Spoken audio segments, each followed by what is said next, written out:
Sahabat Liputan6.com, News Flash Weekend kembali hadir menyapa akhir pekan Anda. Kami telah menyiapkan serangkaian informasi terkini khusus untuk Anda. Dan untuk informasi pertama diawali dengan tamasya gratis di tengah kabut asap.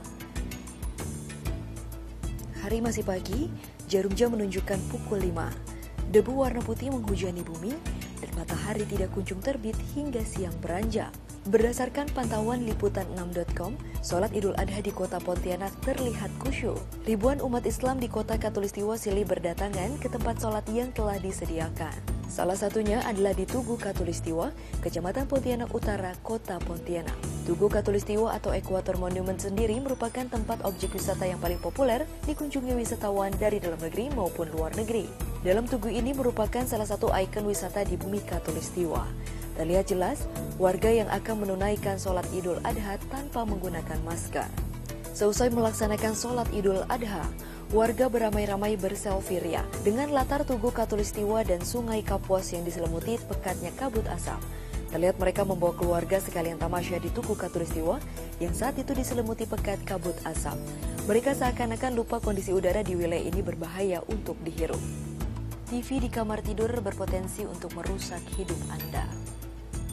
Perhatian bagi para orang tua agar tidak memasang televisi di setiap kamar tidur di rumah. Hasil penelitian menunjukkan remaja yang memiliki televisi di kamarnya cenderung berdiet dan punya kebiasaan olahraga yang buruk daripada yang tidak. Para ahli juga melaporkan anak perempuan dengan televisi di kamarnya hanya berolahraga 1,8 jam per minggu. Sedangkan yang tidak memiliki televisi yaitu sebanyak 2,5 jam. Mereka juga lebih sedikit makan sayuran, mengonsumsi minuman manis lebih banyak, dan menyisihkan lebih sedikit waktu untuk makan bersama keluarga. Sementara itu, anak laki-laki dengan televisi di kamar memiliki rata-rata nilai yang lebih rendah di sekolah dibandingkan dengan anak yang tidak memilikinya. Mereka juga mengonsumsi buah lebih sedikit dan lebih jarang makan bersama keluarga. Temuan yang dipublikasikan jurnal Pediatrics ini diperoleh peneliti dari University of Minnesota School of Public Health, Amerika Serikat, saat bertanya kepada 781 remaja berusia 15-18 di Minneapolis. Sebanyak 62% dilaporkan memiliki satu televisi di kamar tidurnya. Dan untuk berita terakhir adalah kesalahan berasuransi dan bagaimana cara mengatasinya. Membeli asuransi memang tidak seperti membeli produk yang dapat langsung terlihat. Ibarat membeli masa depan sehingga harus diteliti dan banyak pertimbangan. Harus diperhitungkan betul jenis asuransi apa yang sesuai dengan kebutuhan kita dan berapa nilai proteksinya dan banyak hal lain. Sudah waktunya sebagai konsumen yang cerdas untuk menghindari kesalahan fatal tersebut. Jika bisa menghindarinya, niscaya payung proteksi yang dibeli akan memberikan perlindungan yang maksimal.